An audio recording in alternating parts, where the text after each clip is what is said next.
Stevie Nicol is joining me, and what a day for him as Liverpool move to the top of the Premier League table. Only just for the next 2 weeks, we can say, because you know the international break is coming up, and Manchester City, of course, have a game in hand. But Stevie, a close win for Liverpool. Was that a little closer than you expected, given that it is Fulham?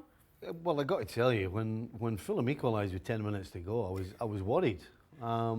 It's a horrendous goal to lose. It starts with a Milner horrible clearance with his left peg, ends up going behind Van Dijk, who then heads up to Alisson, who he must have had a brain freeze because he must have thought that he wasn't allowed to catch it, and he tries to kick it, and of course makes a mess of that, and the ball ends up in the back of the net. So an absolute disaster as far as Liverpool's concerned. But fortunately, Fulham's goalkeeper came to the rescue.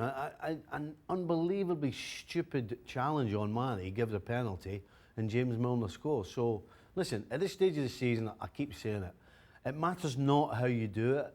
It's about getting the 3 points, and that's the only thing that matters. And they got the 3 points.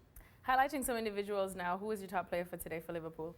Again, Mane. Of course. I mean, he's just bright. He's wanting the ball constantly. He's always on the move. Absolute nightmare for defenders when you're trying to mark somebody who's constantly moving wide, inside, in behind, dropping off. And of course, he's putting the ball in the back of the net. So, absolutely no question. Liverpool's man of the moment right now is Sadio Mane. What about their man of the moment last time around? Another game, another day, and still no goals for Mo Salah. Yeah, I mean, there's just no other way to put it than he's having a tough time. I mean, he went after it a little, but... No, he does, and you can't fault him for effort and commitment and attitude and everything else. But at the end of the day, when you're trying to win the Premier League, you have to produce, and it's about using your ability. And he hasn't been able to do that recently. I mean, he had a fantastic chance at the end of this game, and injury time, one-on-one with the keeper and hit it straight at him. Just kind of sums up the way it's going for him right now. Defensively speaking now, is that a spot of bother for you for Liverpool still? Or what would, if you had to choose one flaw from today's performance, what would it be? To be honest, it was a surprise. You know, Van Dijk and Alisson have been absolutely instrumental in Liverpool's... Van Dijk's the player of the season. I mean, incredible. But Alisson just, as I said, it was a brain freeze. For some... I mean, I was thinking about it myself. After it happened, I went, have they changed the rule? You know, hit it back to the goalkeeper. So that's down to him. That's no question his mistake. But again, it's about getting away with it, and they got away with it. All right. Is there any benefits to going into these next 2 weeks in the international break, being at the top of the Premier League, mentally speaking? Not really. No. Still game on? No. To be honest, you don't want this international break. When you get yourself on the top, you want to play games and try and stay there. All right, well, let's move on now to another match where we saw a rare thing, even though we have been saying, or people have been saying it was Van Dijk's mistake, but, well, something rare happened today. Almost 500 minutes of football had been played since Everton last scored a goal against Chelsea. And today, they got not one, but two in a 2-0 win over the Blues. I certainly did not predict this result, Stevie Nicol. And in a game that I found Chelsea, correct me if I'm wrong, didn't seem too bothered even after they went a goal down. Well, you certainly wouldn't have thought it was coming at half-time. Chelsea, no question, with the team asking all the questions, huge amount of possession, and just not able to create any real opportunities where you think they should score. Yes, Pickford had to make some saves, but it was all shots through bodies. Nothing really concrete. Nothing concrete, no defence splitting passes, no little 1-2s, no great interchange of play. And Higuain, who I thought would score goals in this team, I thought him and Hazard would be ideal together. There just doesn't seem to be a real connection with those two, and that surprises me. Overall, just judging on today's performance, what was it? What still is it with Chelsea? No, is it just that the players have given up on Sarri's style or Sarri ball, as we want? That's Craig hates what you saw is what Chelsea's all about right now. They're lacking in ideas going forward.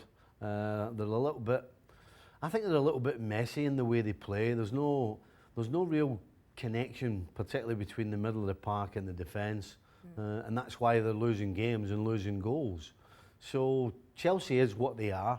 And right now, being outside the top four, you wonder are they capable of getting in the top 4? I'm not so sure. Well, we'll find out soon when we look at the standings. So overall, just what's needed is a complete restructure at Chelsea. They need an overhaul. Yeah, they need an overhaul.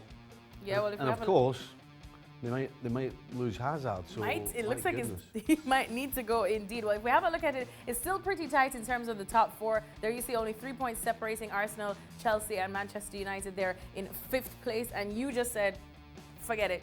Don't think Chelsea are making it in the top 4. I don't think so. No. For me, it's going to be between Manchester United and Arsenal. I'm going to plump for Manchester United because I don't quite trust Arsenal's back line, and Man United going forward can score goals. So I think United for me are going to be in the 4th spot, but for Chelsea, not happening. And that will be it for Sarri, do you think? You know, I'm not so sure. I'm not so sure. Oh, wow, Stevie. Why is that? Well, because who's going to come in to a team in Chelsea who probably are going to end up getting banned from signing players? So are you really wanting to go to a club where you can't sign anybody and you're taking over a team and a squad and a personnel that aren't good enough, and they're probably only good enough to finish 6th in the Premier League? Are you really going to get a top-flight manager interested in taking a job like that on? I don't think so. So, listen, Sarri was given these players, and at the end of the day, he can only work with what he's got. Other than Jorginho, he's working with what he's got. So nobody else, I don't believe, is going to do much better with this group of players. All right, thank you so much. As always, Stevie Nicol. So Chelsea continues singing the blues, but it's a good day to be a Liverpool man.